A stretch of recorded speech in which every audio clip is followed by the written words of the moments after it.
και ένα κάρα που χαμόγελα τριγύρω μου χαζά. Ζαλίζομαι και αράζομαι ένα κεφάλι καζάνι και ένα τόνο κυκλοθυμικά προβλήματα απάλλον από την παρέα μου. Όμως ποτέ δεν πιάνει. Έλα και εσύ χαλάρωσε, μη σκέφτεσαι, γίνε κομμάτι και διέδωσε με τη σειρά σου την πλάνη. Κανείς ποτέ δεν φτάνει, κανείς ποτέ δεν κάνει όσα θα έπρεπε και καταντάμε κλεισμένοι μες στο κλουβί. Με ένα κάρο άτομα μα τόσο μόνοι και γυμνοί. Σκέψη μας αδυνατή και μένουμε στεγνοί μόνοι σε μαύρο χάλι. Μόνοι ανάμεσα σε μόνους κυνηγάμε μια στιγμή που θα μας δώσει μια μικρή χαρά ή μια ειδονή. Κάτι να νιώσουμε ότι κάποιος από μας τέλος πάντων αξίζει να ζει. Πάρε σειρά λοιπόν κι εσύ.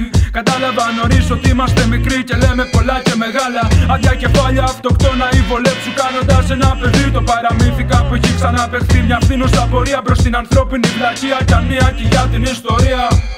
Γονείς κατά στα μούτρα σας πρώτον γιατί γεννήσατε κτίνη και ελεύθερα χωρίς ντροπή τα αμολύσατε. Ναι, είναι για τα μουνιά που χτίσατε γονείς. Είναι για τα μουνιά που χτίσατε γονείς. Γονείς. Είναι για τα μουνιά που χτίσατε γονείς. Είναι για τα μουνιά που χτίσατε γονείς. Γονείς λέω.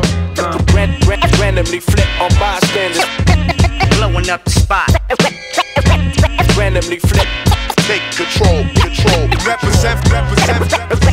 randomly flip on bystanders, blowing up the